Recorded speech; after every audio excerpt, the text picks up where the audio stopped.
다 함께 기도드리시겠습니다. 하나님 감사합니다.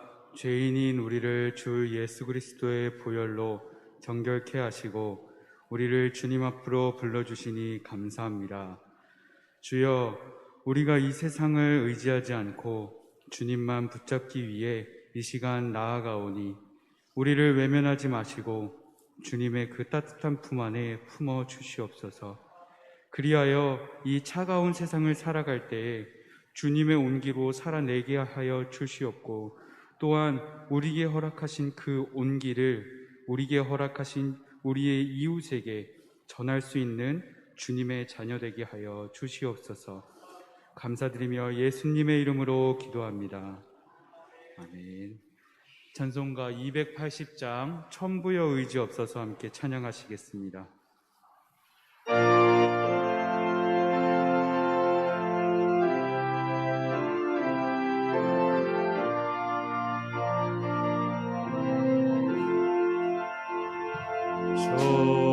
천부여 의지 없어서 손 들고 옵니다. 주 나를 외면하시면 나 어디 가리까. 내 죄를 씻기 위하여 피 흘려 주시니 온 회개하는 마음으로 주 앞에 옵니다.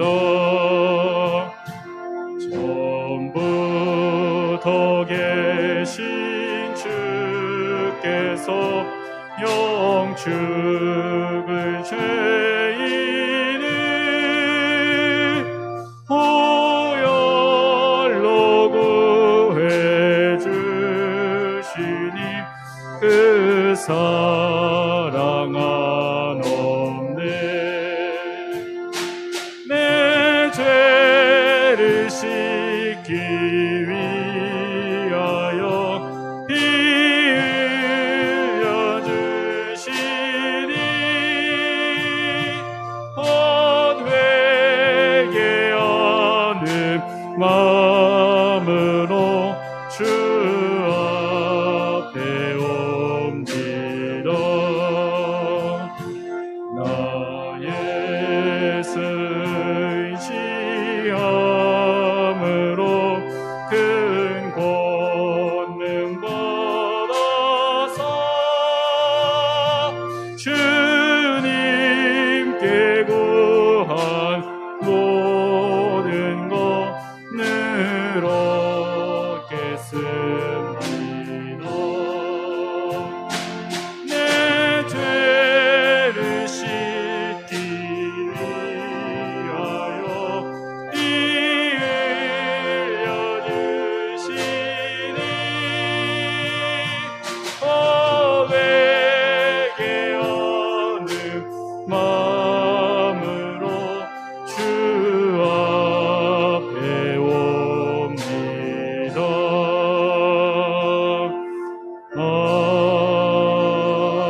아멘. 찬송가 279장 인내하신 구세 주여, 우리 함께 박수 치면서 찬양하겠습니다.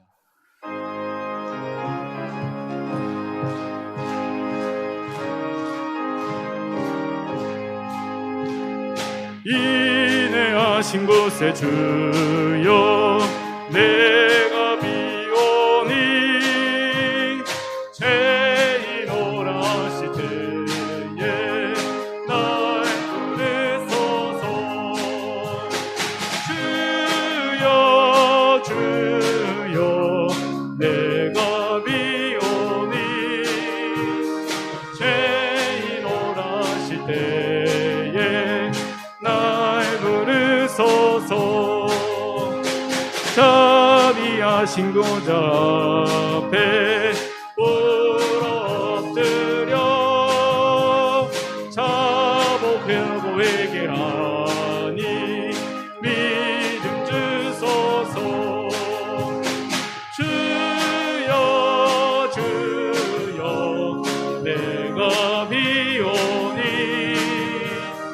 죄인 오라실 때에 날 부르소서. 주의 공로 의지하여 주께 가오니 상한 맘을 고치시고 구원하소서. 주여 주여 내가 비오니 죄인 오라실 때에 날 부르소서. 만복 근원 우리 주여 위로하소서. 우리 주와 같으시니 어디 있을까. 주여 주여 내가 비오니 죄인 오라실 때. 우리 4절 한 번 더 하겠습니다. 4절입니다. 만복 근원 우리 주여, 만복 근원 우리 주여 위로하소서. 우리 주와 같으시니 어디 있을까. 주여 주여 내가 비오니 죄인 오라실 때에 날 부르소서.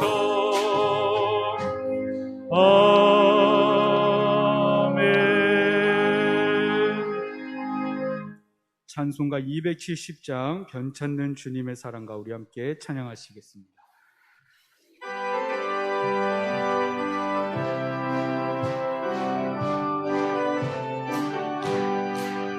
변찮는 주님의 사랑과 거룩한 보혈의 공로를 우리 다 찬양을 합시다.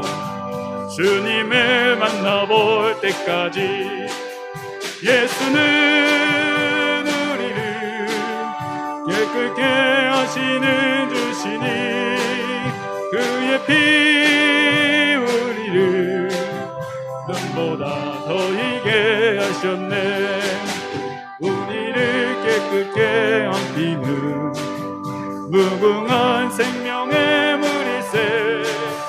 생명의 구원을 받은 자 하나님 찬양을 합시다. 예수는 우리를 깨끗게 하시는 주시니 그의 피 우리를 눈보다 더 희게 하셨네. 주님의 거룩한 보혈을 날마다 입으로 간증해 담대히 싸우며 나가세. 전국에 들어갈 때까지 예수는 우리를 깨끗게 하시는 주시니 그의 피 우리를 눈보다 더 희게 하셨네. 십자가 단단히 붙잡고 날마다 이기며 나가세. 머리에 면류관 쓰고서 주 앞에 찬양할 때까지 예수는 우리를 깨끗게 하시는 주시니 그의 피 우리를. 우리 1절 한 번 더 찬양하겠습니다. 변찮는 주님의 사랑과 변찮는 주님의 사랑과 거룩한 보혈의 공로를 우리 다 찬양을 합시다. 주님을 만나볼 때까지 예수는 우리를 깨끗게 하시는 주시니 그의 피 우리를 눈보다 더 희게 하셨네. 예수는 우리를 우리를 깨끗게 하시는 주신 그의 피 우리를 눈보다 더 희게 우리 한 번만 더 고백합시다. 예수는 우리를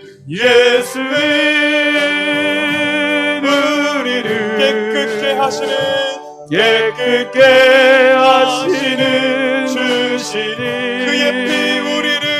그의 피 우리를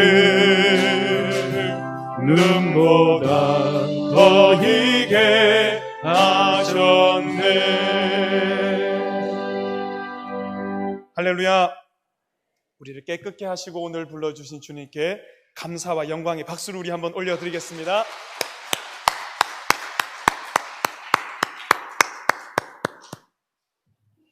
지금부터 11월 25일 수요 성경 연구를 시작하겠습니다. 우리 다 같이 사도신경으로 우리의 신앙을 고백합니다.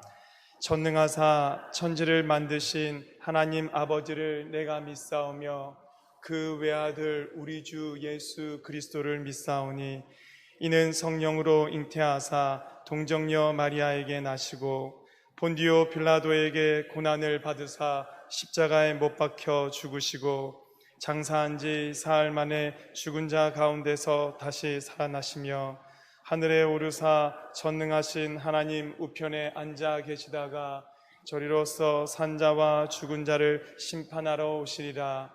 성령을 믿사오며 거룩한 공회와 성도가 서로 교통하는 것과 죄를 사하여 주시는 것과 몸이 다시 사는 것과 영원히 사는 것을 믿사옵나이다. 아멘. 우리 다 같이 찬송가 436장 함께 찬양하겠습니다. 찬송가 436장.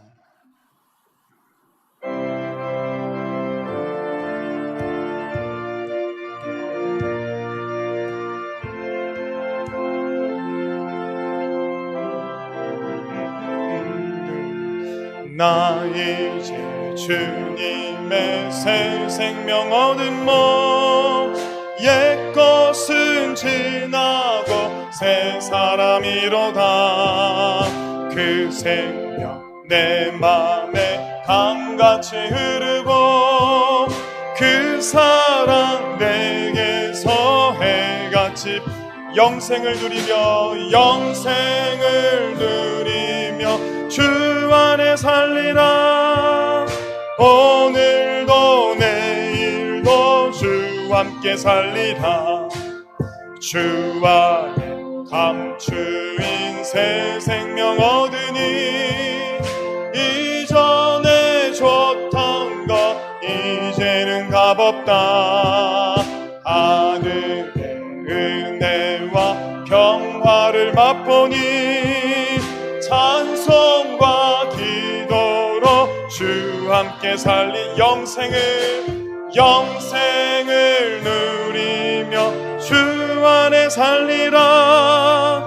오늘도 내일도 주 함께 살리라. 산천도 초목도 새 것이 되었고 죄인도 원수도 친구로 변한다. 새 생명 얻은 자 영생을 맛보니 누리니 주님을 모심마 새 하늘이로다. 영생을 누리며 주 안에 살리라. 오늘도 내일도 주 함께 살리라. 주 따라가는 길 험하고 멀어도 찬송을 부르며 뒤따라가리라. 나 주를 모시고 영원히 살리라. 날마다 섬기며 주 영생을 누리며 주 안에 살리라. 오늘도 내일도 주 영생을 누리며 주 안에 살리라. 오늘도 내일도 주 함께 살리라. 오늘 수요 성경 연구를 위해서 홍미정 권사님 기도 인도하시고 다 함께 기도하겠습니다.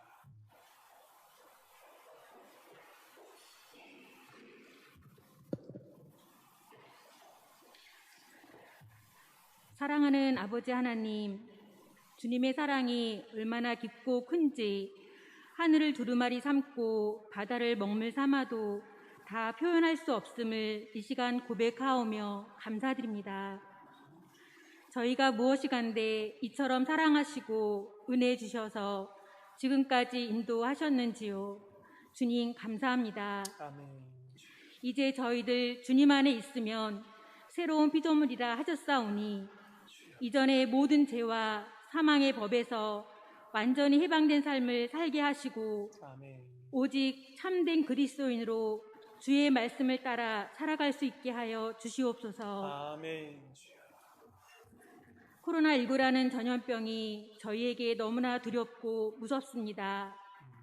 이제 주의 백성들이 모두 나와 주님 앞에 무릎 꿇고 회개하며 죄에서 돌이키게 하시고 오직 성령으로 깨끗하게 하여 주시옵소서. 모든 것이 주님 손에 있음을 믿사오니 주님께서 온 세상을 치료하여 주시고 온전히 회복하여 주시옵소서. 아멘. 저희 창동교회를 위해서 기도합니다. 담임 목사님과 부목사님, 전도사님, 모든 주님의 거룩하고 귀한 목사님들에게 한없는 은총을 부어주셔서 늘 성령으로 충만케 하여 주시고 늘 강건케 하시오며 주님께서 맡겨주신 양떼들을 돌보기에 조금도 부족함이 없게 하여 축복하여 주시옵소서. 아멘. 저희 교회가 이제 주님께 칭찬받는 교회가 되게 하여 주시고 말씀이 살아서 역사하며 기도의 호흡이 끊기지 않게 하시고 성도 간의 그리스도의 피로 말미암은 무조건적인 사랑과 헌신의 교제가 있게 하여 주시옵소서. 아멘. 특별히 질병으로 인하여 고통받고 있는 사랑하는 지체들에게 은혜를 베풀어 주시옵소서. 어떤 질병도 잘 이겨나가게 하시고 무엇보다 하나님께서 함께 하시고 계신다는 믿음이 사라지지 않고 강하고 담대하며 세상이 줄 수 없는 평안으로 채워주시고 주의 능력으로 치유하여 주시옵소서. 아멘. 저희 자녀들 어린아이부터 청년에 이르기까지 때마다 돕는 하나님의 은혜로 지금까지 인도해 주신 것을 감사드립니다. 아멘. 이제 넘어야 할 산을 잘 넘게 하시고 대학 진학과 취업이라는 큰 산을 오직 믿음으로 넘을 수 있게 하시며 하나님을 의지함으로 주의 뜻대로 인도함 받게 하여 주시옵소서. 아멘. 저희들도 자녀들을 욕심으로 키우는 어리석은 자가 되지 않게 하시고 오직 하나님의 사람으로 키우게 하여 주시옵소서. 아멘. 오늘 이 시간에도 말씀 충만한 시간이 되게 하여 주시기를 간절히 바라오며 우리를 사랑하시는 우리 주 예수 그리스도의 이름으로 기도드렸습니다. 아멘. 사랑하는 자의 영혼 그의 범사형 통건강 잘 되고 평안하기를 내가 원합니다.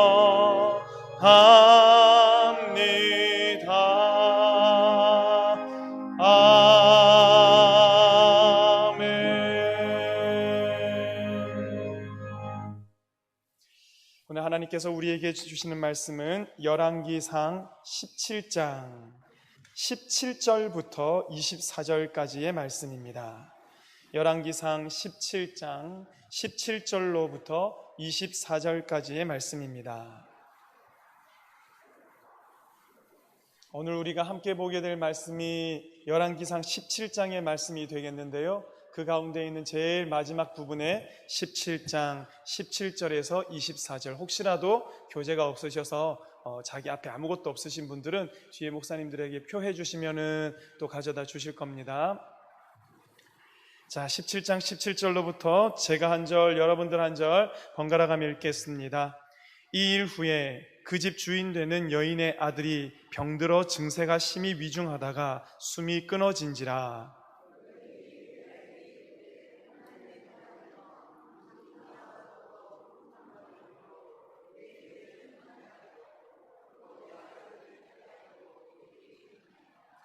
엘리야가 그에게 그의 아들을 달라 하여 그를 그 여인의 품에서 받아 안고 자기가 거처하는 다락에 올라가서 자기 침상에 누이고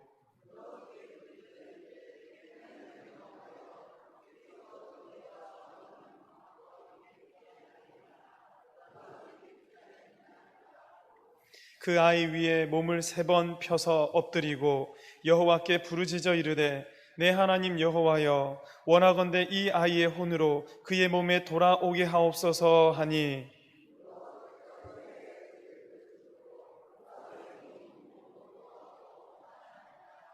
엘리야가 그 아이를 안고 다락에서 방으로 내려가서 그의 어머니에게 주며 이르되 보라, 내 아들이 살아났느니라. 여인이 엘리야에게 이르되 내가 이제야 당신은 하나님의 사람이시요 당신의 입에 있는 여호와의 말씀이 진 줄 아노라 하니라. 아멘. 자, 여러분 세상에서의 3일간 잘 지내셨습니까? 3일 밤에, 수요일 밤에 이렇게 또 모여서 하나님의 말씀으로 함께 만나게 되었는데, 우리 양옆에 계신 분들, 앞뒤에 계신 분들 반갑게 한번 눈으로 인사해 주시면서, 반갑게 맞이해 주시면서 잘 오셨습니다, 축복합니다, 잘 오셨습니다, 축복합니다, 감사합니다, 할렐루야, 아멘. 오늘도 하나님께서 우리에게 말씀 주셔서 그 말씀의 은혜가 저와 여러분들 가운데 아까 기도하셨던 것처럼 말씀의 은혜가 넘치는 이 시간이 되기를 간절히 바랍니다. 자, 우리가 지난 시간에 어디까지 봤냐 하면 열왕기상 16장에 이스라엘 왕들 계속해서 나오는 부분들을 살펴봤습니다. 여러분 기억나시지요?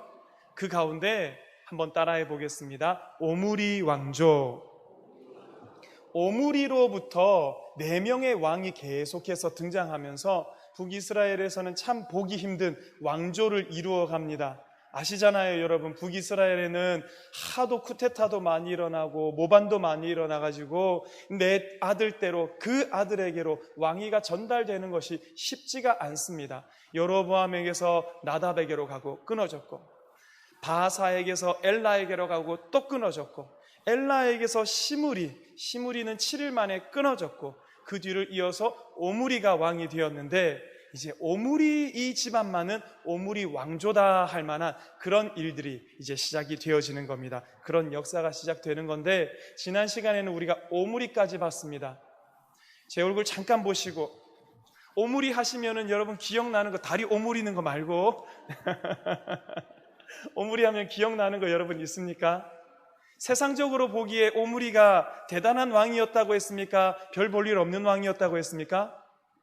그렇죠. 대단한 왕이라고 했습니다. 그가 했던 업적들이 어마어마한 일들이 있습니다. 그래서 심지어는 외국에서는 이 북이스라엘을 뭐라고 부르냐면 오므리의 집이다, 오므리의 나라다라고 부를 정도로 북이스라엘 하면 오므리, 오므리 하면 북이스라엘, 그만큼 대단한 일을 이루어낸 사람이었지만 여호와 하나님께서 그를 평가하는 것은 딱 하나입니다. 오므리가 여호와 보시기에 악을 행했는데 그 전에 모든 사람보다 더욱 악하게 행했던 왕이다. 그의 업적, 수도를 옮기고 모압을 차지하고 법 질서와 체계를, 나라의 근간을 닫고 다 필요 없는 겁니다. 하나님 앞에서는 그 이전의 왕들보다 더 악하게 행했던 왕으로만 기억이 되어 있는 거고요. 여러분 진짜 우리에게 중요한 것은 하나님께서 나를 뭐라고 생각하는가. 우리가 신약에 가면 나오지 않습니까? 내가 사람에게 좋게 하랴, 하나님께 좋게 하랴. 세상 살아가다 보면 사람 눈에 좋게 보이는 게 훨씬 더 매력적으로 느껴질 때 참 많이 있는 것 알고 있습니다. 그렇지만 우리는 결국은 누구의 눈 앞에서? 하나님의 눈 앞에서 살아가는 사람, 누구의 평가에 따라서? 하나님의 평가에 따라서 살아가는 사람. 우리는 이 세상에 발을 딛고는 살아가지만 여러분, 우리의 눈은 언제나 어디를 향해 있습니까? 하나님 계신 하늘나라를 바라보며 살아가기 때문에 그분 앞에서 살아가는 우리 성도님들이 되어야 한다. 그게 이제 오므리 왕까지 이야기였습니다. 이제 다음 왕은 한번 따라해 보겠습니다. 아합은 성경에 기록이 참 많이 되어 있습니다. 16장 마지막 부분에 아합이 나오기 시작해서요, 17장, 18장, 19장, 20장, 21장, 22장까지 아합이 했던 일들과 아합의 그 죽는 순간까지가 22장까지 기록되어 있으니까 이 어마어마한 겁니다. 왜 이렇게 아합에 대한 기록이 많을까? 아합이 좀 이렇게 특출난 사람일까? 하나님 보시기에 합당한 사람이었을까? 한번 따라해 보겠습니다. 극악. 이게 전에 어떤 도표를 보니까 제가 전에도 한번 말씀드린 적이 있습니다. 저한테는 이게 되게 인상적이었나 봅니다. 이 북이스라엘과 남유다의 왕들에 대해서 다 평가를 해놨습니다. 악한 왕이면 악, 착한 악이면 선, 이렇게 평가를 해놨는데 북이스라엘에 있는 왕들은 다 악. 그런데 가다 보니까 극악이 하나 있더라고요. 모두가 다 악인데 그 가운데 극악한 왕이 누구였냐? 바로 아합인 겁니다. 아합이 극악하다 보니까 그 시대를 배경으로 해서 하나님께서 많은 것을 기록하게 하셨습니다. 왜요? 다시 한번 우리 열왕기서의 이 기록 목적을 살펴보면 포로로 잡혀간 이스라엘 백성들이 생각하는 겁니다. 왜 우리가 나라 망해먹고 포로로 잡혀왔을까? 우리 도대체 무엇 때문에 하나님께 버림받아서 바벨론 땅까지 오게 되었을까? 거기에 대한 해답으로 쓴 책이 열왕기 상하의 말씀입니다. 그러니까 너희가 이때는 이렇게 하나님을 떠났었고 저렇게 하나님을 배반했고 그 얘기를 하다 보니까 아합 때에는 할 얘기가 많은 겁니다. 자, 아합에 대한 이야기 열왕기 상 16장 29절, 이 아합에 대한 등극 공식입니다. 자, 29절 여러분들과 제가 첫 번째 절이니까 같이 한번 읽어봅니다. 시작. 유다의 아사왕 제38년에 오므리의 아들 아합이 이스라엘의 왕이 되니라. 오므리의 아들 아합이 사마리아에서 22년 동안 이스라엘을 다스리니라. 자, 아합이 몇 년간 다스렸다고요, 여러분? 22년. 제법 오래 다스렸습니다. 그럼 그 다스린 날 동안 하나님께서 기뻐하셨을까? 30절. 오므리의 아들 아합이 그의 이전의 모든 사람보다 여호와 보시기에 악을 더욱 행하여, 악을 더욱 행했다라고 하면 이 아합의 아버지 오므리처럼 악을 행했겠네라고 생각할 수 있을 것 같습니다. 그러나 아닙니다. 31절 말씀. 느밧의 아들 여로보암의 죄를 따라 행하는 것을 오히려 가볍게 여기며. 자, 됐습니다, 여러분. 이게 아합이 어떤 왕인지에 대해서 한 줄로 평가하고 있습니다.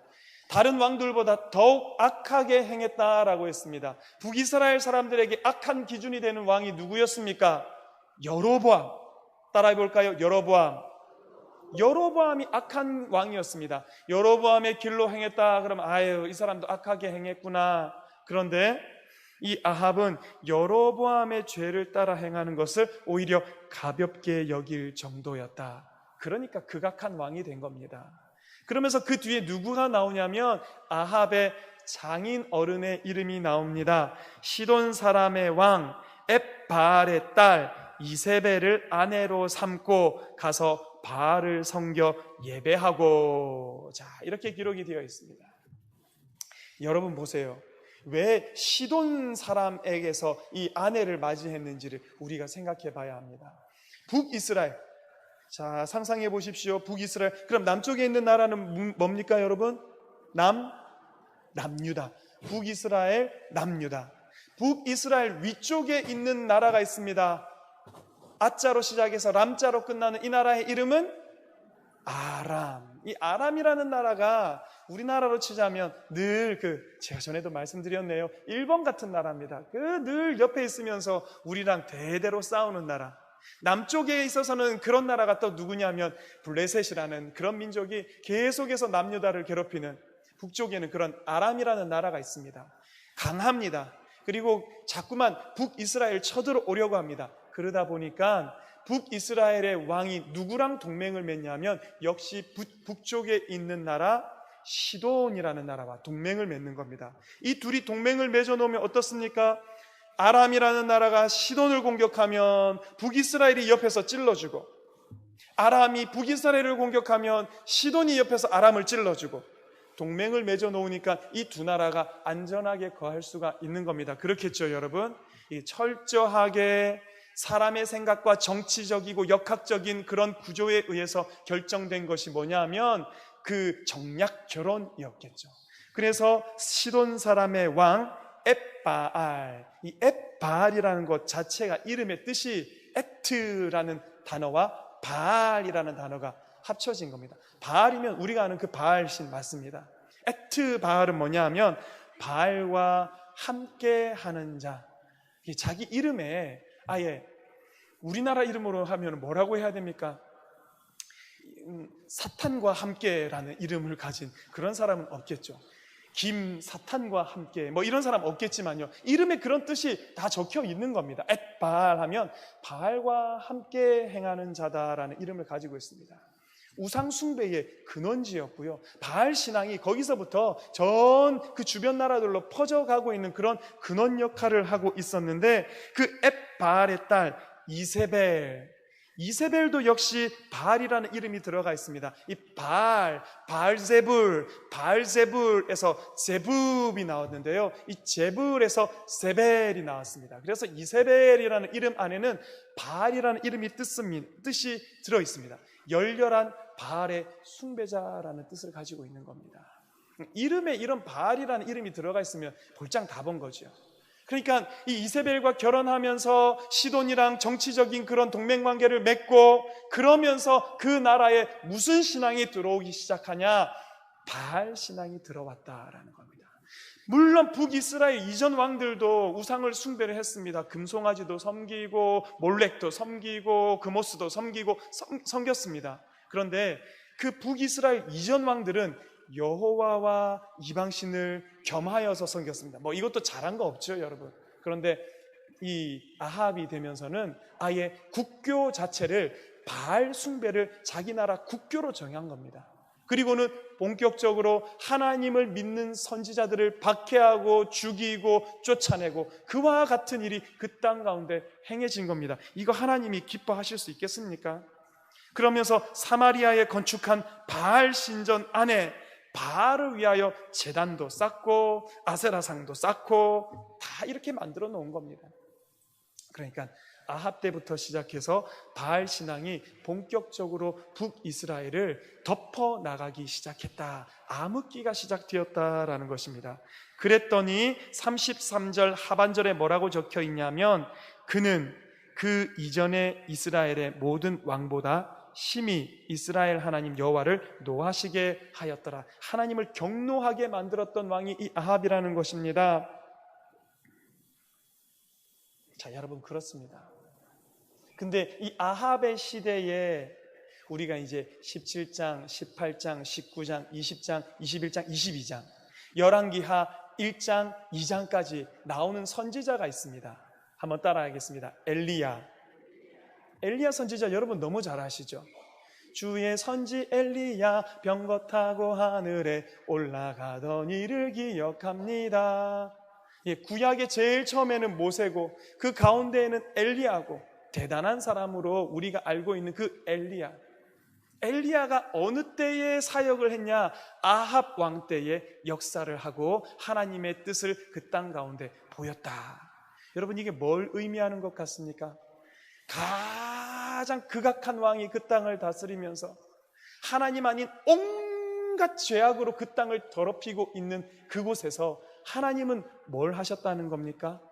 엘리야를 준비해 놓으시고 엘리야로 하여금 그 캄캄하고 어두운 땅에 바알에게 무릎 꿇지 아니한 7,000명의 사람을 함께하게 만들어 놓으셨고, 그 캄캄한 땅에서도 여호와 하나님께서 살아계심을 여전히 보여주시는, 등불처럼 비춰주시는 사람이 누구였냐 하면 엘리야다. 그러니까요, 여러분, 하나님의 역사는 이런 겁니다.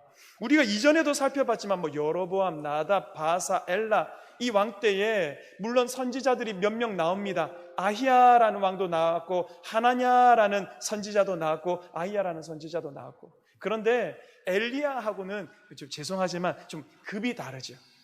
엘리야가 하나님의 손에 붙들려서 그 땅 가운데 보였던 것과는 비교도 할 수 없는 그런 선지자들이었죠. 극악한 시대에는 하나님의 역사도 또 그 땅 가운데서 빛나기 마련이다. 여러분, 오늘 이게 우리에게 뭘 얘기해 주는 것 같습니까? 2020년 진짜 너무하잖아요, 여러분. 너무하시죠? 안 너무하세요, 여러분. 이런 한 해가 어디 있습니까, 여러분? 이런 한 해 살아보셨습니까? 물론 여기 앉아 계신 분들 중에 또 목사님이 6.25를 안 겪어봐서 그렇지, 6.25 때 위에 비행기가 웅 하고 뜨면은 제가 어디 신방 가가지고 또 권사님께 한번 얘기를 들었거든요. 그러면 이제 그 총알을 쏘기 시작하는데 무조건 엎드려가지고 막 그런 말씀을 들었어요. 그거에 비하면 코로나는 좀 약한가 생각이 들긴 하지만 이 시대가 이렇게 되었습니다. 세상 사람들은 너무너무 교회 싫어하는 것 같고, 우리가 그렇게 뭘 잘못했나, 기독교인들은 이런 생각을 하면서 이 땅 가운데 살아가고 있고, 무슨 말씀 드리는 거냐면 2020년에 이 땅은 참 캄캄해 보입니다. 참 하나님께서 역사 안 하시는 것처럼 보이는 한 해입니다. 그런데 여러분 기억하십시오. 밤이 캄캄할수록, 시대가 어두우면 어두울수록 하나님께서 하나님의 사람 엘리야를 준비시켜 놓으시고 그 사람으로 말미암아서 하나님의 역사를 이루게 하심을 여러분 기억하시기를 간절히 바랍니다. 한 번만 따라해 보겠습니다. 내가, 이렇게 해보셔요, 여러분. 그 하면 기분이 좋아집니다. 내가 엘리야. 다시 한 번만 더. 내가 엘리야.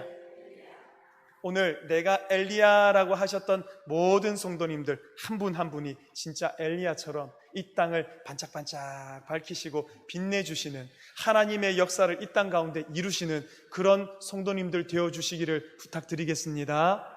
저도 우리 교회의 엘리야가 되어서 이 캄캄한 때 어디로 가야 할지 알지 못하는 이 땅 가운데서 하나님께서 우리에게 말씀하시는 그 소리만 들어서 저와 우리 성도님과 함께 나아갈 수 있는 길을 제시하는 엘리야 되기를 간절히 바랍니다. 오늘 내일 저를 위해서 기도하실 분들은 하나님, 우리 담임 목사님 엘리야같이 되고 싶답니다. 엘리야같이 빛나게 하소서. 저는 성도님들 위해서 그렇게 기도하겠습니다. 한 번만 더. 내가 엘리야. 우리 엘리야 되기를 간절히 바랍니다. 자, 그러면서 34절에는 뭐가 나오냐면 그 시대가 어떤 시대냐. 왜? 우리 시대마다 굵직굵직한 일들이 있습니다. 2020년 하면 더 할 나위 없이 코로나 이렇게 하면 끝나는 그런 시대인데, 그러면 이 아합의 시대에는 또 뭐가 있었느냐? 여리고성을 다시 건축을 했다라는 겁니다. 그게 뭐 대단한가? 여호수아서에 가보면은요, 여호수아 때에 그 여리고성이 무너지지 않습니까? 마지막 날에 7바퀴를 돌고 그곳을 향해서 와 하고 함성을 하니까 여리고성이 무너지고 나서 여호수아 6장 26절 말씀 띄워보시겠습니까? 여호수아 6장 26절. 여호수아 6장 26절 안 띄었으면 제가 읽습니다. 여호수아가 그때에 맹세하게 하여 이르되 누구든지 일어나서 이 여리고성을 건축하는 자는 여호와 앞에서 저주를 받을 것이라. 그 기초를 쌓을 때 그의 맏아들을 잃을 것이요 그 문을 세울 때에 그의 막내 아들을 잃으리라 하였더라. 여호수아 때 벌써 예언한 겁니다. 여리고성 다시 쌓지 말라라고 하면서 이와 같이 말씀해 놓았습니다. 그런데 아합의 때에 뭘 했다는 겁니까? 그 시대에 34절에 보니까 베델 사람 히엘이 여리고를 건축하였는데 그가 그 터를 쌓을 때에 맏아들 아비람을 잃었고 그 성문을 세울 때에 막내 아들 수굽을 잃었으니 여호와께서 눈의 아들 여호수아를 통하여 하신 말씀과 같이 되었더라. 에피소드입니다, 여러분. 그 시대에 이런 일이 있었다. 근데 이 사건이 뭘 보여주는 겁니까? 사람들이 하나님 말씀이라고 해봐야 정말 귓등으로도 안 듣는 것처럼, 분명히 너 그렇게 하면 자기의 선조인 여호수아가 하나님 앞에서 기초를 쌓으면 맏아들을 잃을 것이고 문을 세우면 막내 아들을 잃으리라 라고 말했음에도 불구하고 여리고 성을 건축하기를 강행한 겁니다. 그와 같이 하나님의 말씀이 이루어져서 죽고 만 겁니다. 그 시대가 어떤 시대라고요? 하나님 말씀 안 듣는 시대. 꼭 오늘 같습니다. 하나님 있으면 뭐 한번 해보라고 그러지, 뭐 하나님이 벌을 내린다고 뭐 벌 내려보라 그러지, 뭐 어떤 건지 한번 감당해보지. 우리가 사람들이 하나님께 대들고 그의 권위 앞에서 하나님을 무시하고 비난하고 더 나아가서는 하나님 아닌 다른 것을 섬기면서 하나님을 조롱하는 시대가 오늘과 같다면 아합의 시대가 그와 같았다라는 것입니다. 여러분, 이런 캄캄한 밤과 같은 때에 이제 엘리야가 등장합니다. 열왕기상 17장 말씀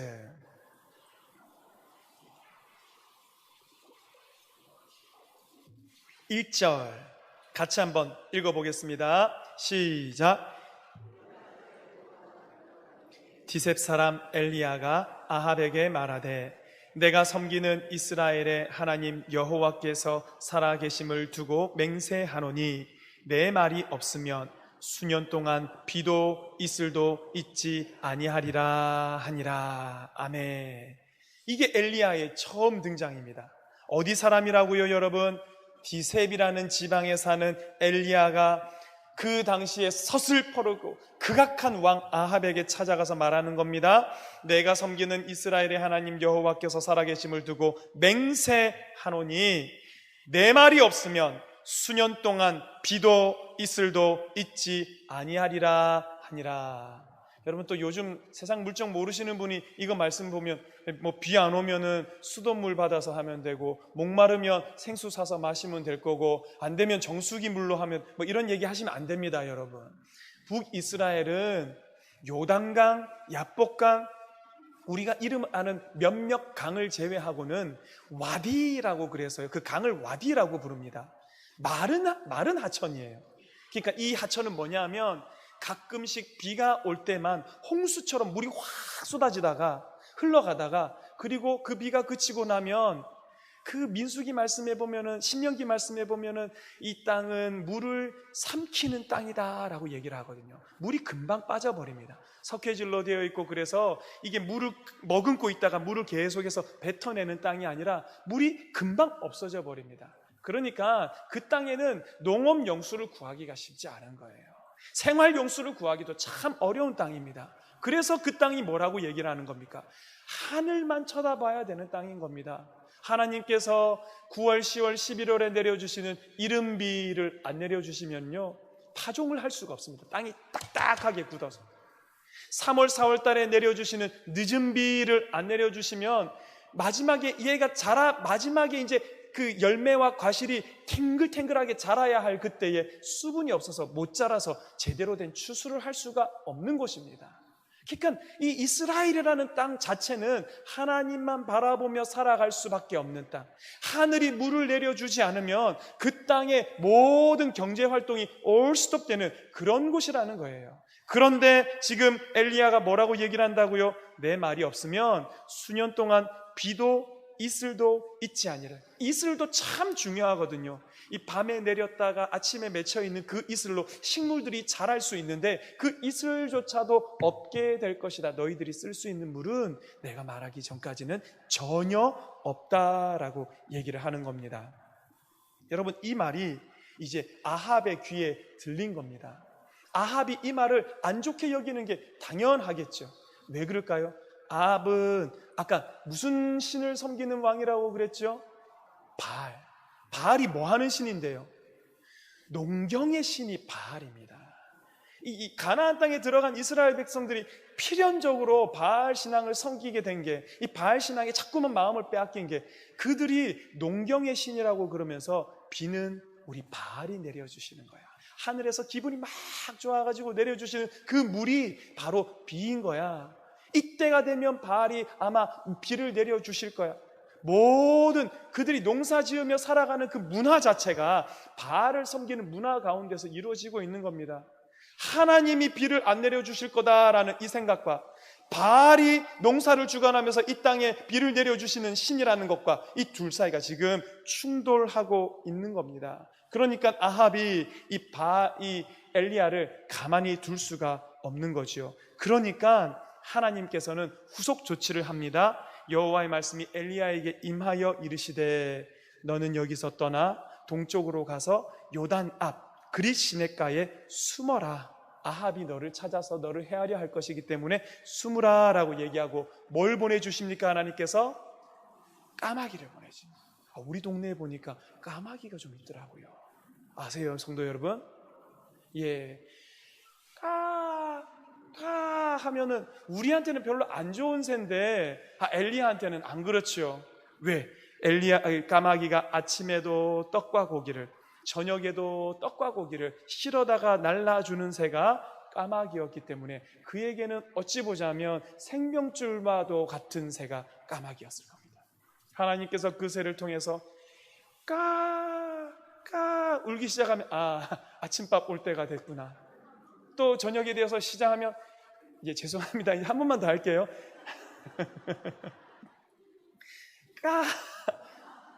조실까봐 저녁에 또 하루 종일 일하고 오셔가지고 여기 따끈따끈하고 목소리도 나긋나긋한데 잠이 서르르 오실까봐 제가 하면서 까마귀가 와서 실어다 주는 거예요. 하나님께서 그와 같이. 그런데 4절 끝에 뭐라고 기록이 됐냐면 까마귀들에게 명령하여서 거기서 너를 먹이게 하리라.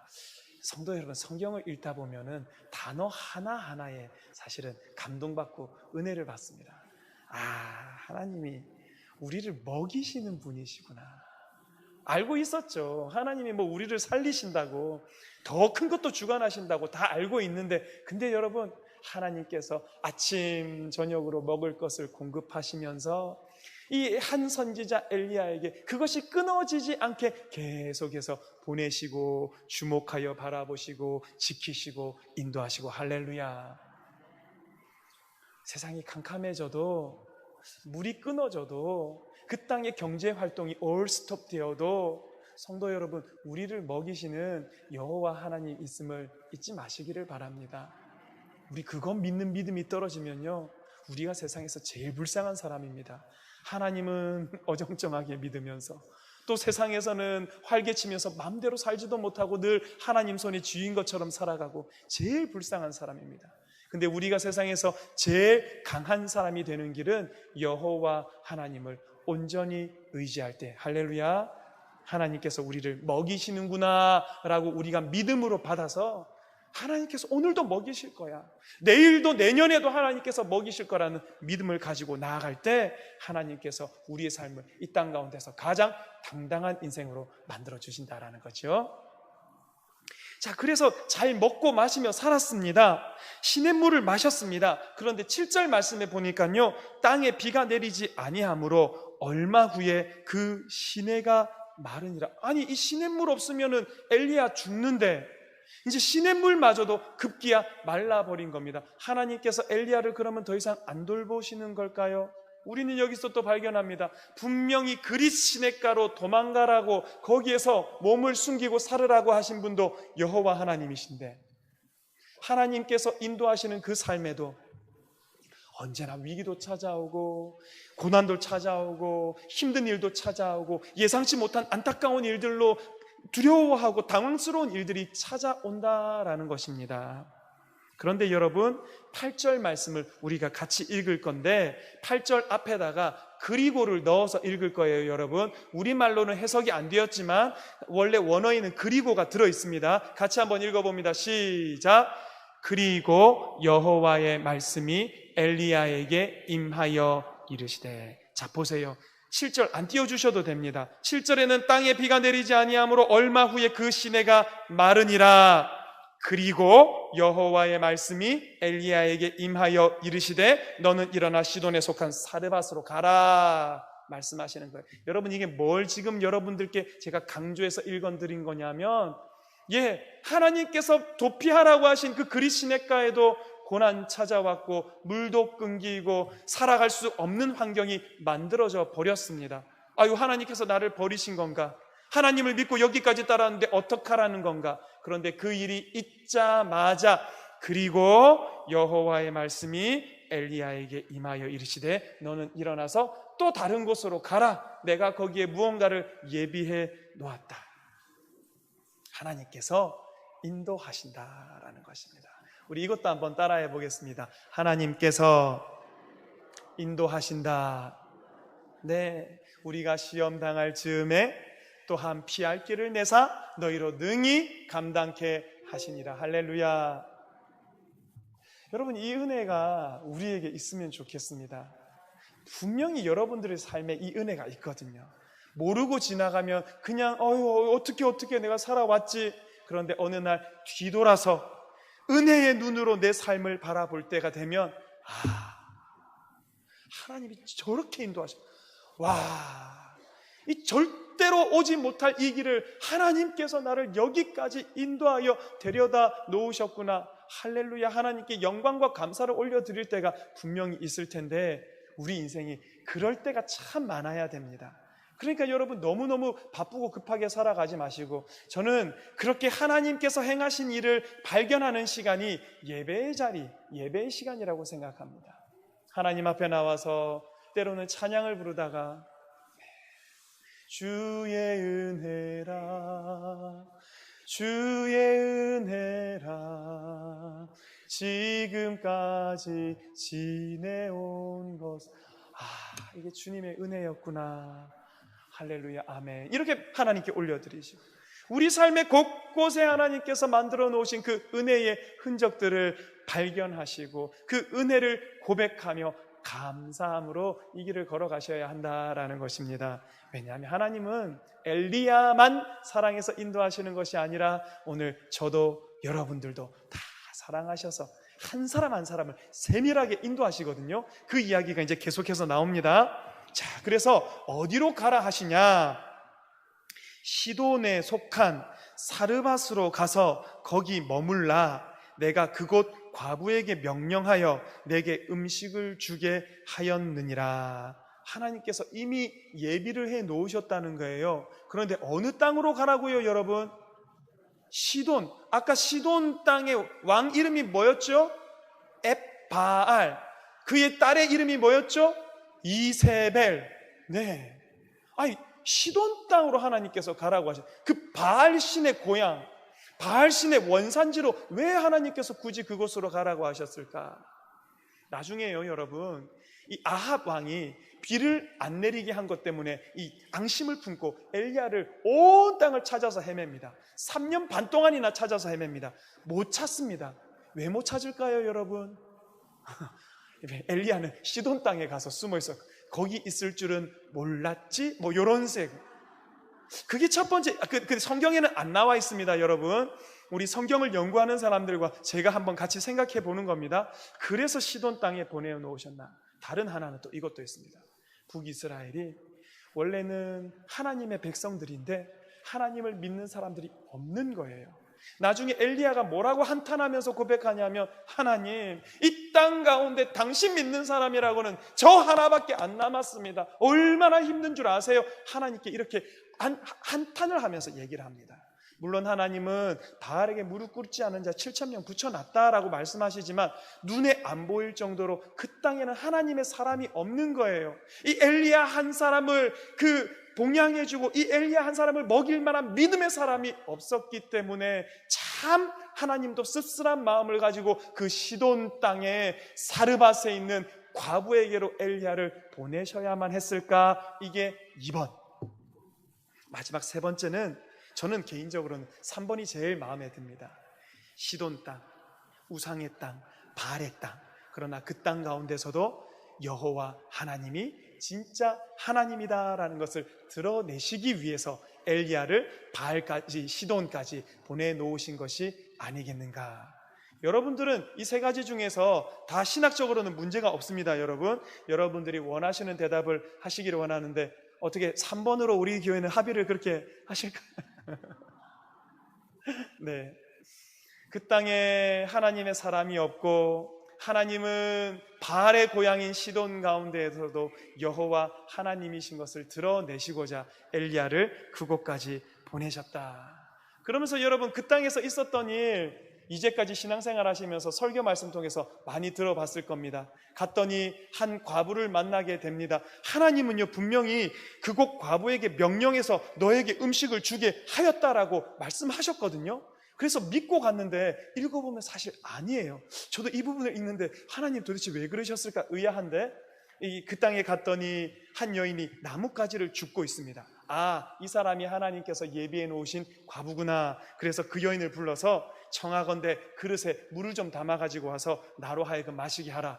3년 반 동안이나 기근인 그 땅에 물을 가지고 오라는 것도 참 무리한 부탁인데 선지자가 가지고 오라고 하니까 그 여자가 가지러 가는데 다시 한번 부릅니다. 잠깐 가거들랑 나를 위하여서 떡 한 조각을 내게로 가져오라라고 얘기를 하니까 이 사르밧 과부가 정말 기가 차고 표정에는 어이없다는 듯이 아마 그랬을 것 같은데, 지금 제가 여기 왜 나온 줄 아세요? 나뭇가지 2개 구해가지고 이걸 가지고 우리 집에 마지막 남아있는 가루, 그리고 마지막 남아있는 병에 있는 그 기름 조금을 가지고 나뭇가지 주워다가 나와 내 아들을 위하여서 음식을 만들고 그걸 먹고 그 후에는 죽기 위해서 지금 마지막 만찬에 필요한 이 장작을 구하러 나왔습니다 라고 얘기를 하는 겁니다. 잘못 고른 거죠. 하나님 분명히 내가 과부에게 명령하여 내게 음식을 주게 하였느니라 라고 약속해서 엘리야를 거기까지 데려다 놓으시고는 얘기를 안 하신 걸까요? 이게 어떤 관계에서 이랬는지 모르겠는데, 아니면 엘리야야 너도 밥 얻어 먹으려면 그 정도 수고는 해야 되지 않겠냐, 뭐 이런 마음이 있으셨는지는 모르겠습니다. 그렇지만 어쨌든 여인이 이와 같이 말합니다. 그러니까 엘리야가 아유 그랬습니까? 몰랐습니다. 그러면은 그렇게 하시지요? 라고 하지 않습니다. 뭐라고 얘기하냐면 13절 말씀인데요, 우리 같이 한번 읽어볼까요? 13절입니다. 시작. 엘리야가 그에게 이르되 두려워하지 말고 가서 내 말대로 하려니와 먼저 그것으로 나를 위하여 작은 떡 1개를 만들어 내게로 가져오고 그 후에 너와 내 아들을 위하여 만들라. 여러분, 여기서 말하는 게 두려워하지 말라라고 얘기를 합니다. 지금 죽음을 앞두고 있는 여인에게 그 많고 많은 사람들 가운데서도 이 과부의 집에 찾아와서 말씀드리잖아요. 고아와 과부와 나그네, 그 당시에 3대 참 처량하고 그 땅 가운데서 가장 약자인 이 세 부류가 고아와 과부와 나그네인데, 이 과부 집에 와서 아들 하나밖에 없는 집에 와가지고 지금 떡을 내놓으라라고 하는, 이게 왜 하나님께서 이 집에 보내었는가? 그와 같이 자기의 사연을 구구절절히 얘기함에도 불구하고 하나님의 선지자는 말합니다. 두려워하지 마라. 네 말대로 해라. 그런데 그 일 하기 전에 먼저 나를 위하여 떡 1 조각을 가지고 오고 나서 그 이후에 너의 말대로 하라.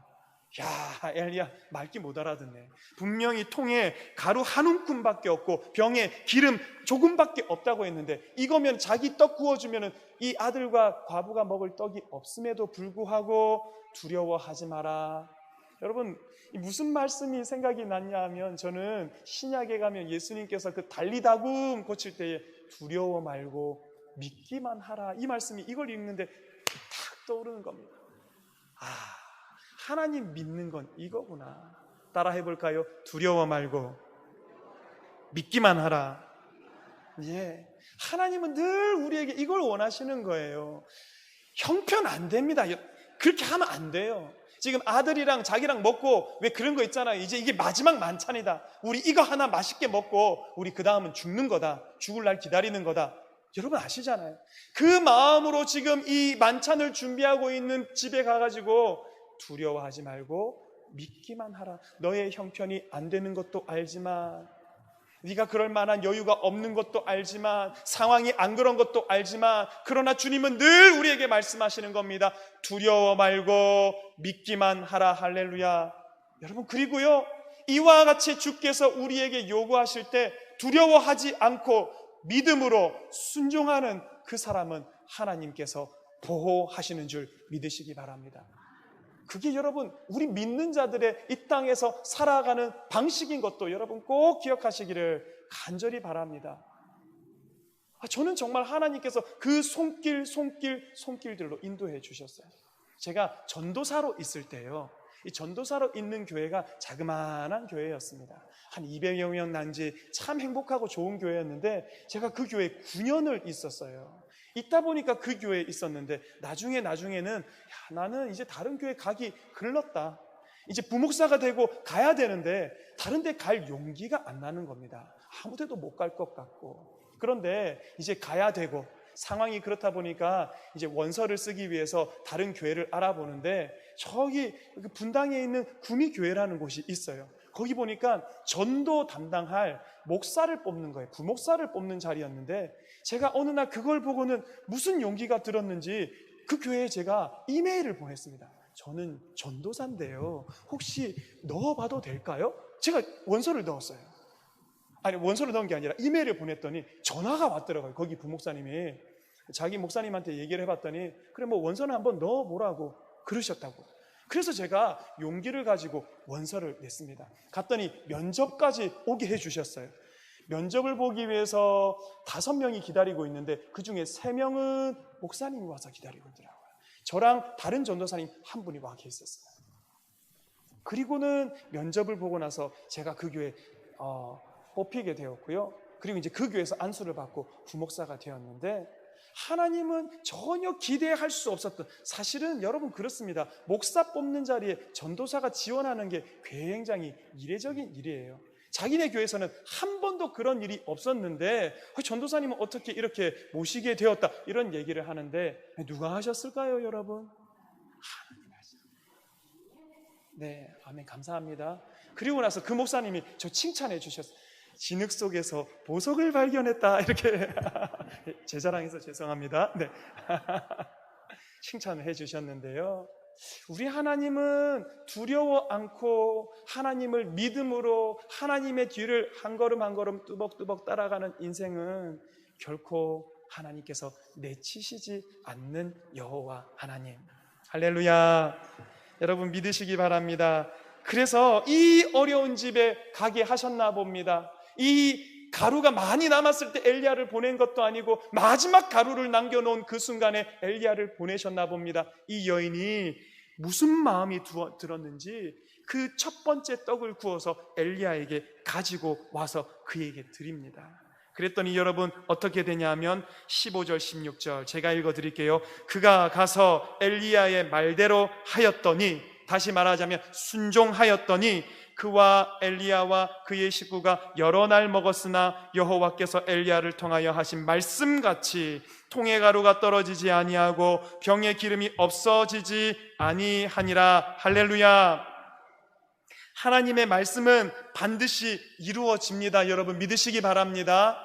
두려워 말고 믿기만 하는 자들을 통하여 오늘도 하나님 역사하심을 여러분 발견하시기를 간절히 바랍니다. 예, 하나님 말씀이 시돈 땅에도 살아있다라고 하나님 보여주신 겁니다. 근데 순종하는 이 사르밧 과부가 없었으면 하나님 아마 그 땅에서 이 역사 못 일으키셨을 거예요. 하나님도 그러니까 우리가 필요한 거예요. 우리가 하나님의 동역자로 우리가 하나님 곁에 너무너무 소중한 존재인 겁니다. 그런 분들이 저고 여러분들이기 때문에 이 한 분 한 분이 얼마나 소중한가, 하나님 눈에는 얼마나 귀중한 분들이신가. 자, 여러분 이런 일이 있었습니다. 그리고 나서 이제 마지막 사건으로 가지요. 뭡니까? 우리가 아까 읽었던 말씀입니다. 그 집에, 과부집에 아들이 하나 있었습니다. 단 하나밖에 없는 아들이겠지요. 그런데 아들이 병들어 증세가 심히 위중하다가 숨이 끊어진지라. 아이고 여러분, 이거 어떡합니까? 그냥 보통 집에 아들 하나가 죽어나가도 이거 땅을 치고 통곡하며 이게 해결 안 될 일인데, 아니 남편도 없이 아들 하나 보고 이분이 분명히 키웠을 텐데 그 아들이 죽었어요. 어떡합니까? 난리가 났죠. 18절에 여인이 엘리야에게 말합니다. 하나님의 사람이여, 당신이 나와 더불어 무슨 상관이 있기로 내 죄를 생각나게 하고 또 내 아들을 죽게 하려고 내게 오셨나이까? 원망 가득해서 지금 얘기하는 겁니다. 왜 우리 집에 와가지고 우리 집에 이런 일이 일어나게 만들었는가? 물론 당신 때문에 우리가 먹고 산 거 있지만 여러분 해줬던 일들은 싹 까먹는 게 우리 인간이지 않습니까? 지금 안 좋은 일만 기억나는 겁니다. 당신만 우리 집에 안 왔더라면 우리 아들이 안 죽었을 텐데. 그러면서도 또 한편으로는 내 죄를 생각나게 하고, 이 당시 사람들은 재난이 닥치거나 질병이 닥치거나 다 내 죄 때문이라고, 내가 신에게 뭔가를 잘못해서 그런 거라고 지금 고백하는 거예요. 내 죄를 생각나게 하려고 지금 우리 아들을 이렇게 데려가셨나이까? 근데 여기서 여러분, 이 시돈의 여인이 하나님에 대해서 그 떡 사건을 통해서 발견은 했지만 하나님을 온전히 알고 있지 못한 겁니다. 여러분들도 한번 대답해 보십시오. 우리 하나님은 성도들을 공연히 괴롭히시는 분이십니까? 하나님은 우리 성도들을 두렵고 무서운 마음에 사로잡히게 해서 그래서 하나님의 말씀에 순종하게 하시는 분이십니까? 아니죠. 그러나 이방신들은 그랬습니다. 공연히 무섭게 만들고, 무슨 일이 생기면 이건 네가 신에게 복종하지 않아서, 네가 지금 재물을 들 가지고 와서 이런 거라고. 우리 하나님과 같이 인격적인 만남, 1대1의 만남, 이런 만남이 없는 거예요. 잘못된 신에 대한 생각을 가지고 있으니까 이와 같이 하게 되었다라는 것입니다. 이와 같이 하소연하니까요, 엘리야도 당황했습니다. 그래가지고 그 아이를 품에 안아다가 자기가 거처하고 있는 다락방에 일단 가려다가 누웠습니다. 그리고 나서 엘리야가 뭐 하는지, 저는 보니까 성경에는 진짜 이런 것밖에 없는 것 같아요. 20절 말씀에 보면 여호와께 뭐 했다고요, 여러분? 엘리야도 이게 모르는 거예요, 여러분. 제가 곰곰이 이 말씀을 읽으면서 오늘 계속 생각해 봤거든요. 엘리야는 하나님이 고쳐줄 줄 알았을까, 몰랐을까? 엘리야에게는 무슨 매뉴얼이 있어서 사람이 죽어? 그럼 일단 우리 방에 눕히고 그 위에 올라가서 3번 동안 내가 같이 이렇게 위에서 3번 펴서 엎드리고 여호와께 부르짖으면 이 사람이 살아난다, 뭐 이런 응급 대책이라는 게 없었다는 거예요. 엘리야도 당황스럽고 안타깝고 마음 아프고 두렵고, 그러니까 엘리야가 뭐 한 겁니까? 뉘어놓고 여호와께 부르짖어 말하는 겁니다. 내 하나님 여호와여, 주께서 또 내가 우고하는 집 과부에게 재앙을 내리사 그 아들이 죽게 하셨나이까? 그 아이 위에 몸을 3번 펴서 엎드리고 여호와께 부르짖어 이르되 내 하나님 여호와여, 원하건대 이 아이의 혼으로 그의 몸에 돌아오게 하옵소서. 아마 이 얘기를 수십 번, 수백 번 반복하지 않았을까요? 내 하나님 여호와여, 이 아이의 영혼으로 그 몸으로 돌아, 내 하나님 여호와여. 부르짖으니까 22절 다 같이 읽습니다. 22절입니다. 시작. 여호와께서 엘리야의 소리를, 여기까지. 여호와께서 엘리야의 소리를 들으심으로. 할렐루야. 여러분, 우리는 이렇게 얘기해 봅시다. 따라해 보겠습니다. 여호와께서 나의 소리를 들으심으로. 엘리야의 소리를 들었더니 그 결과가 무슨 일이 일어납니까? 그 아이의 혼이 몸으로 돌아오고 살아났습니다. 여러분, 그 아이의 혼이 몸으로 돌아오고 살아난 걸 우리는 기적이다, 놀라운 일이다, 와 할렐루야 이러지만요, 그것보다 더 할렐루야는 어디 있냐면 여호와께서 엘리야의 소리를 들으시는 것이 더 할렐루야인 줄 여러분 믿으시기 바랍니다. 하나님이 우리의 소리를 들으신다니까요. 좀 믿어주세요, 여러분. 새벽이면 나와가지고 주여, 주여, 주여. 하나님이 들으신대요, 여러분. 그러니까요, 왜 기도 안 합니까? 시간 없어서, 너무 바빠서, 요즘 몸이 안 좋아서, 체력이 달려서. 아니래요, 여러분. 믿음이 없어서 기도 안 한대요. 진짜 100회 도장만 찍으면, 기도 100번만 하면 하나님께서 우리에게 뭘 주신다는 딱 약정서가 있으면 여러분 100번 그까짓 건 못 하겠습니까? 100번씩 저는 100번도 하겠습니다. 그 정도 약속이 있다면. 하나님이 그런 약속 우리에게 안 해주셨나요? 오늘 엘리야 통해서 뭐 보여주고 싶은 거예요? 그 바알의 고향 시돈 땅에 여호와 하나님께서 살아계심을 지금 보여주시고 싶은 거예요. 어떻게 세상이 캄캄하고 세상이 뒤집어지고 바알밖에 없는 것처럼 보이는 그 땅 가운데에도 얘들아 기억해라, 나는 너희의 소리를 들어주는 여호와 하나님, 나는 그 땅 가운데서도 여전히 전능한 여호와 하나님이니라. 할렐루야. 보여주시는 거죠. 그러니까 이 여인이 뭐라고 얘기하냐면 24절 마지막 절, 여인이 엘리야에게 이르되 내가 이제야 당신은 하나님의 사람이시오, 당신의 입에 있는 여호와의 말씀이 진실한 줄 아노라 하니라. 이제야 알겠다는 겁니다. 그러니까 여러분, 살아계신 하나님을 보여줘야 되는 거예요. 누가 보여줄 수 있습니까? 제가 보여드릴게요. 여러분 한 사람 한 사람이 다 보여줘야 되는 하나님의 사람입니다. 우리 그 일을 위해서 이 땅에 부름을 받은 사람들이에요. 나 혼자 잘 먹고 잘 살면서 코로나 가운데서도 나는 승승장구하고, 아니요 여러분, 이 땅 가운데 캄캄해지면 캄캄해질수록 나를 통하여 여호와 하나님께서 살아계심을 사람들이 보게 하기 위해서 불러주신 이가 저요, 우리 성도님들, 장로님, 권사님, 집사님, 성도님이신 줄 여러분 기억하셔서 그 하나님 앞에서 살아가시는 우리 모든 성도님들 되시기를 간절히 바랍니다. 오늘 하나님은요, 어느 땅 가운데서나 우리를 통하여 여호와 하나님은 이 땅에도 살아계시다, 그거 보이기를 원하시는 하나님이에요. 엘리야 통해서 보여주신 사건이 그거고요.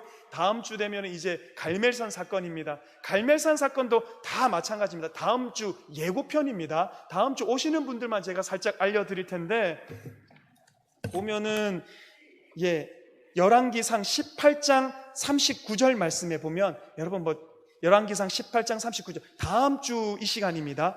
모든 백성이 보고 엎드려 말하되 여호와 그는 하나님이시로다, 여호와 그는 하나님이시로다 하니, 나머지는 다음 주 이 시간에. 하나님은 지금 엘리야를 통해서 가장 캄캄한 곳에서 여호와 하나님 살아있다, 잊지 마라, 나는 그 땅에서도 나는 하나님이시다 보여주시는 겁니다. 오늘이 그날 아닙니까 여러분? 진짜 힘들고 어렵고 캄캄한 날, 우리가 두려워 말고 믿기만 함으로 이 땅 가운데 하나님 살아계심을 좀 보여주자고요. 다른 아이고 목사님 그건 대단한 교회의 사람들이 아니요, 그 대단한 목회자들이 아니요, 오늘 저와 여러분들이 우리 쌍문동에서, 우리 도봉구에서 그 일을 할 겁니다. 이번 주 토요일 날 정책당회가 있습니다. 정책당회 통해서 하나님께서 우리 당회원들의 마음을 하나로 똘똘 뭉쳐주셔서 내년이 어떻게 될지 누가 압니까? 원래 정책당회라는 건 내년에 계획을 짜고 예상하고 하는 건데, 내년 언제쯤이면, 그러니까 어떤 분은 정책당회를 하면 3가지 안을 제시를 하라는 거예요. 첫째, 내년에 코로나가 없을 것을 대비해서. 둘째, 내년 중반쯤부터 코로나가 없을 것을 대비해서. 셋째, 내년 계속 코로나가 있을 것을 대비. 하나 짜기도 힘든 걸 3개나 짜라고 이렇게 얘기하는 사람들도 있는데, 그만큼 어둡습니다 여러분. 그러나 저는 신뢰합니다. 어둡기 때문에 저를 보내셨고, 어둡기 때문에 성도님들을 불러주셨습니다. 우리에게 이 엘리야처럼 여호와가 살아계심을 이 땅 가운데 보이시라고. 우리 그렇게 살아감으로 말미암아 하나님을 이 땅 가운데 드러내고 나타내는 우리 모든 성도님들 되시기를 간절히 축원합니다. 자, 오늘 우리 찬양 같이 부르겠습니다. 우리 찬송가 하겠습니다. 찬송가 183장 찬양하겠습니다. 네, 원래 이거 아니었는데 183장 빈들의 마른 풀같이 우리 함께 찬양하겠습니다. 빠르게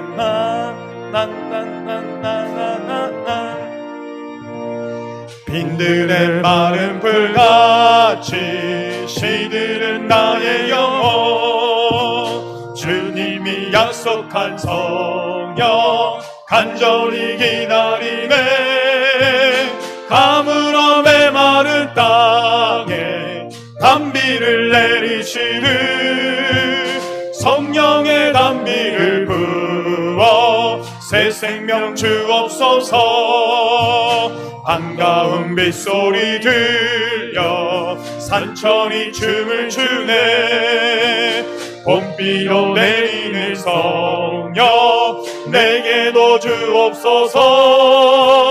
가물어 메마른 땅에 단비를 내리시는 성령의 단비를 부어 새 생명 철 따라 주옵소서. 성벽 치며 찬양합시다. 철 따라 우로를 내려 초목이 무성하니 갈급한 내 심령 위에 성령을 부소서.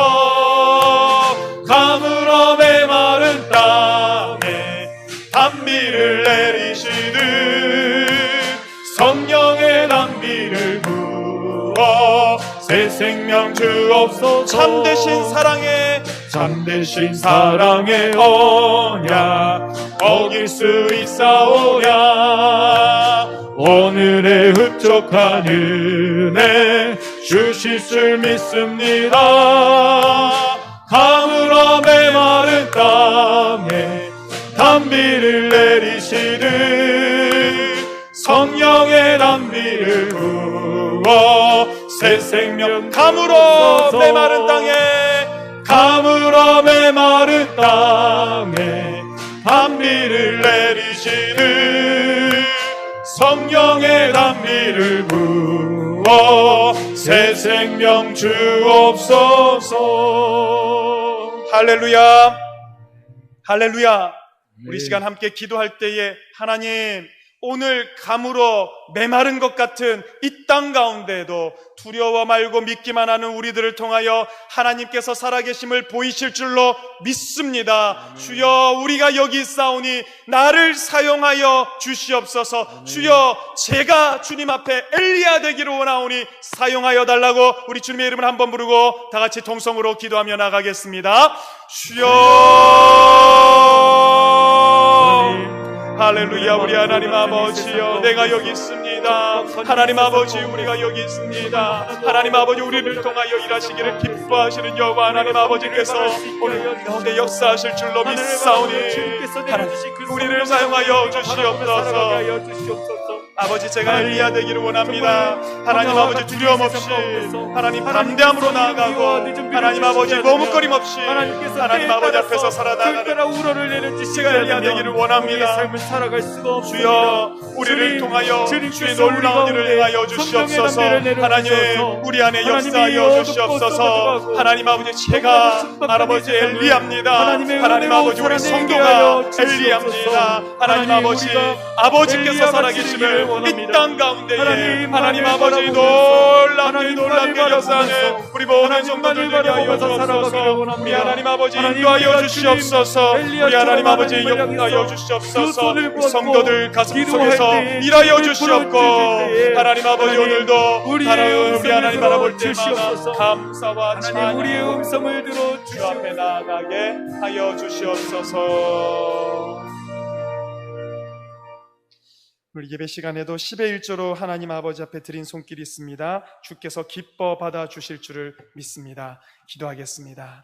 하나님 아버지, 감사합니다. 오늘도 참 캄캄하고 어두운 이 땅 가운데에서 주님을 두려워 않고 믿음으로 나아가는 우리 성도들을 통하여 하나님은 여전히 하실 일이 많으신 줄을 우리 말씀 속에서 발견했습니다. 하나님, 우리가 엘리야입니다. 하나님, 우리가 믿음에 당당히 서 있는 주님의 종들입니다. 우리를 사용하셔서 이 땅 가운데에 하나님 아버지께서 살아계심을 보이게 하여 주시옵소서. 하나님, 우리를 통하여 하나님 살아계심을 보이면 우리의 가정도 하나님을 보게 될 것이요, 우리의 자자손손도 하나님을 보게 될 것이고, 믿음의 가정이 되는 것은 물론이거니와 하나님, 우리 주변 가운데에 하나님 살아계심을 보임으로 말미암아 캄캄한 밤에 빛을 발하고 많은 사람들이 하나님 아버지 앞에 돌아오는 방주의 역할을 잘 감당하는, 산위의 동네의 역할을 잘 감당하는 우리 창동교회 되게 붙잡아 주시옵소서. 하나님이 어려운 때에 우리 하나님 손에 꼭 붙들림 받아 사용되어지는 주의 몸된 교회 되게 하여 주시옵고, 또 하나님 우리 세상 가운데서 살아갈 동안도 하나님을 신뢰하며 주께 순종하는 성도들의 삶을 주께서 책임지셔서 아파하지 않게 하여 주시옵소서. 결핍과 모자람 때문에 고통받지 않게 하여 주시옵소서. 발동동 구르는 가정 없도록 우리 하나님께서 살리시고 회복시키시고 채워주시는 놀라운 역사가 가정들마다 일어나게 하여 주시옵소서. 지금은 우리 주 예수 그리스도의 크신 은혜와 하나님 아버지의 크고 놀라운 사랑과 성령의 감동감화 역사 교통하심이 오늘도 주님 앞에 두려움 없이 믿음으로 나아가는 성도들 가운데 이제로부터 영원히 함께 하시기를 간절히 축원하옵나이다. 아멘.